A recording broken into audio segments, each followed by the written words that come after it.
Early in the week, I put out a video on how we paid our rental property mortgage off in 4 years.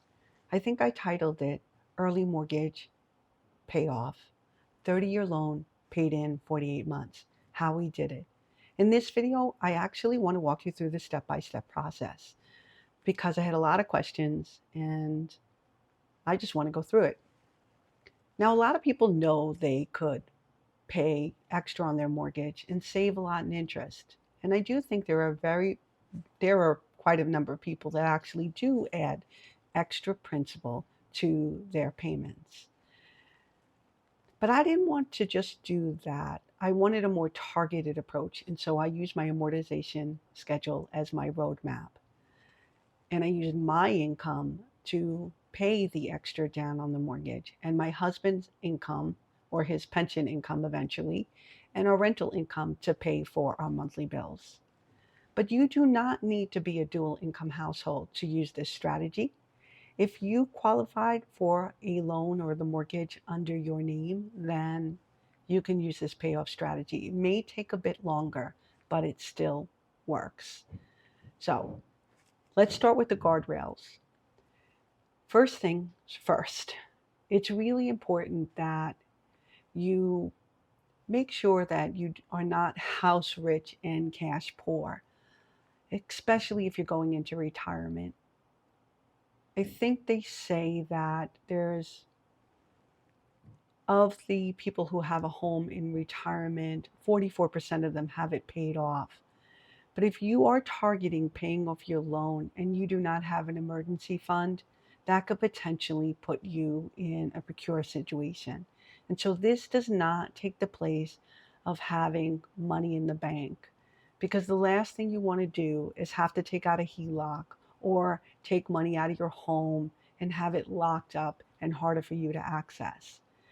Now, if you're getting Social Security, you would still qualify to take some money out of your home and do a cash out refinancing. But interest rates are so much higher now. So I want you to be thoughtful and consider on that. Do not pay your loan off early if you don't have proper cash funding, because you need that in retirement. And it's quite okay to go into retirement with a little bit of debt. Number two, this strategy doesn't take the place of investing. You should be investing for your retirement and have some money in the market, especially if you are like me and you are at the doorstep of retirement. Very important to go into retirement with a bridge account as well. And so this did not replace investing for me. I have been putting money into my retirement accounts my adult life. And the last thing, it's really important to check your work. I cannot even tell you the number of times I paid extra on my principal and the bank would make a mistake and apply some of it to interest instead. So be sure when you are doing this to double check their work. And I did a lot of online payments. Okay, now the strategy. Well, first, I want to tell you why it works. You're going to see your progress using this amortization schedule, and you're going to see it line by line as you go through it. And you'll also see whether you're paying months or years off of your mortgage.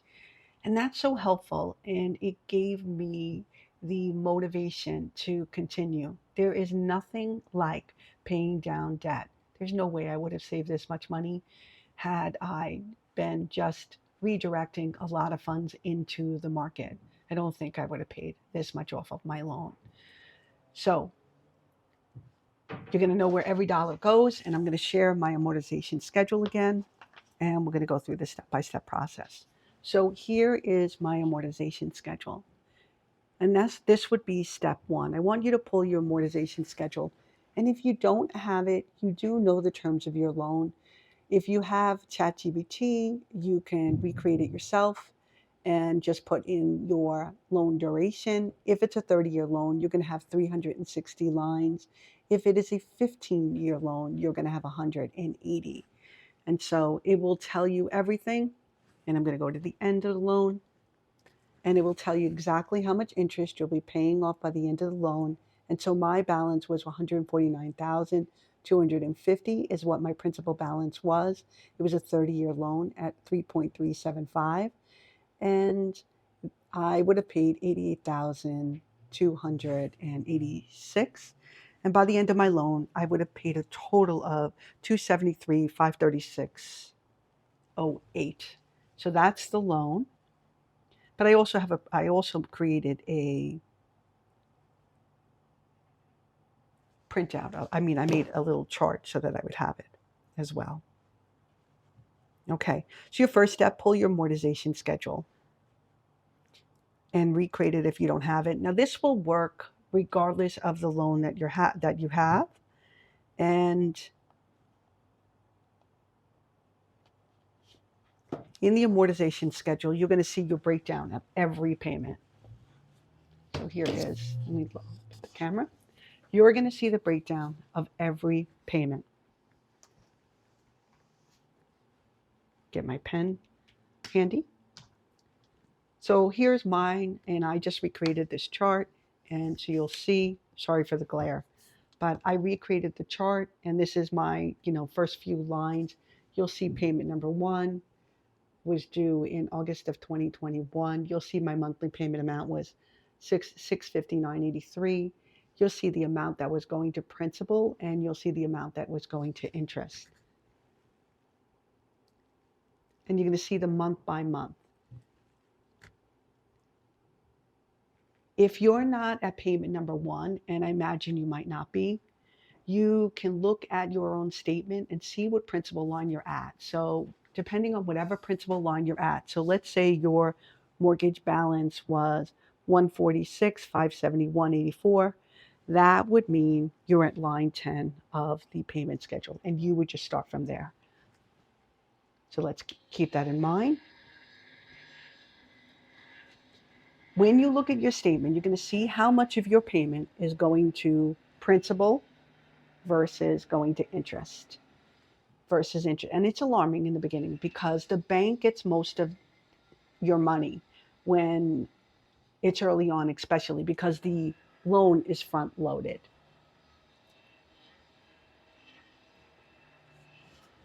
So that's step 1. You could also go to the bank and try to get this printout. I got it as part of my mortgage paperwork, and I took pictures. And so I used pictures off my iPad, and that's what I used month to month. So step 2, you want to pay before your next due date. A payment is due in each and every month. The sooner you make the payment, the sooner you pay extra principal, it's going to hit sooner. And it's going to reduce the interest, and you'll accrue less interest over the loan. So when I was going to wipe out several future payments, I sent the first payment in for $659.83. And of that payment, $240.09 is going to principal, $419.77 was going to interest. And then if I wanted to make additional principal payments, I would focus on the principal column. How many of those could I do? So in this case, if I was doing principal line number 1, I would send the $659, my first payment, and $240.70, and I would add up the principal column line, knowing for a fact that this payment would save me this in interest. This extra principal payment would save me that amount in interest. Sending this extra principal payment would save me that much in interest. And this would be immediate. So if I paid line number 1, and then I made extra principal payments, it would completely wipe out a payment number. So I would just completely pay if I made all these extra principal payments. And that would be step number 2. So you want to decide how much you're going to pay and when. So adding these extra into my payment, that meant my next payment the following month would be due. But instead of it being payment number 2 would then change to payment number 6. I'm sorry. because each and every month you have to make a payment. So in September, the date would change. This would become 2021-09. I'd still make a $659 payment, and this would be what I would have due. But here's the crazy thing about this, and this would be the next step. So each month as you're looking at this, if you decide you can come up with the money to pay this payment and this payment and this extra principal payment and this extra principal payment, it may make sense to target paying your payment in even days ahead of when you make payment number 9. Payment in September payment. And the reason why is if you make these extra principal payments days before the loan is due,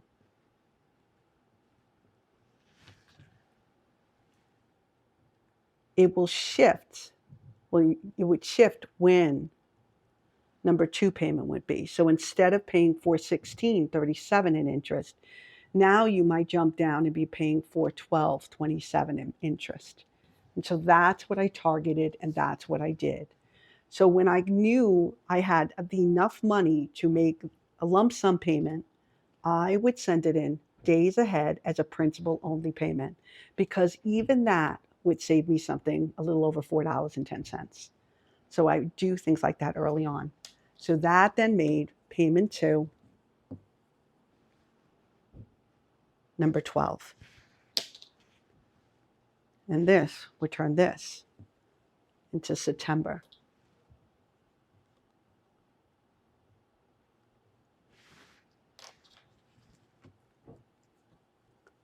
And I would not be sending in these 659s. The only 659 I would be sending in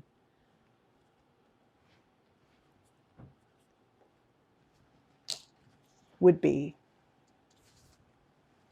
payment number 2. So that's essentially how it works. But I would have eliminated 10 full lines of the amortization schedule by doing it that way.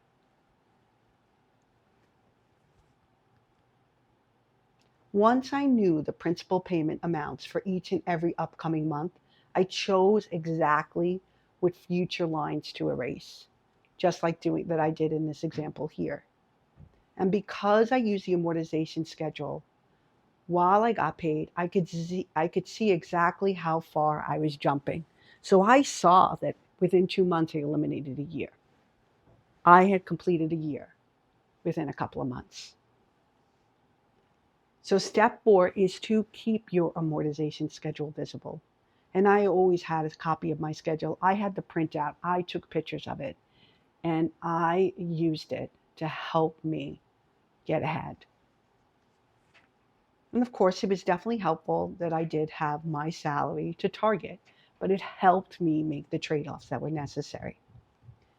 The next step, and I call this step number 5, is understanding the compounding effect in reverse. And we've spoken about this in the prior video, how this particular payment, payment number 2, this would have been payment number 2 in the schedule, would be a savings of $419.09 in interest. Immediate, just by making that payment. This represents 174%, almost 175% return. Even if I had invested this money in the market, it would take approximately 11 years to get that return. And I was getting it immediate. And it's very easy to figure out how long it would take, even at the percentage rate that I was at, even at 3.375, to have that money grow to be that amount. So a lot of people will tell you that the money should be kept in the bank and you could at least be earning interest in a high yield savings account, and because you're paying less. But the interest I would get on a high yield savings account, even if I was getting 3.6, would only amount me a certain percentage of that, because that would be taxed as ordinary income. This wouldn't be taxed at all. And the other thing to see is for this, even at a 3.375 interest rate, to come up and produce 419, it would take 360 months minus 2 because it was payment number 2, 258 months.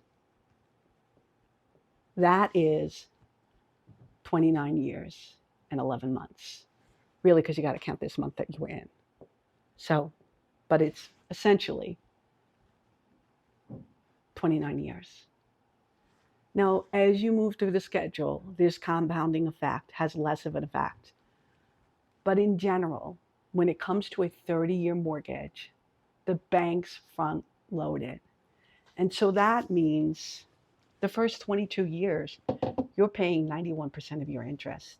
In later years, you're not going to make as much money on your money, but debt payoff is real. And it is so incredibly rewarding. And then you can turn around and put that money in a high yield interest account. You can add it to brokerage accounts, depending on what your goals are. For me, I know my paycheck is ending. And so I want to ensure that I lower my bills before I head into retirement. I'm not going to have this income going forward. And if I do, we can live on my husband's pension and we can use the extra income now for between these upcoming months and have that be added to our bridge account so I can do Roth conversions in retirement. And so I also got questions on why not just take out another mortgage? Debt isn't taxed, it's tax free. In my case, I kind of just answered that. I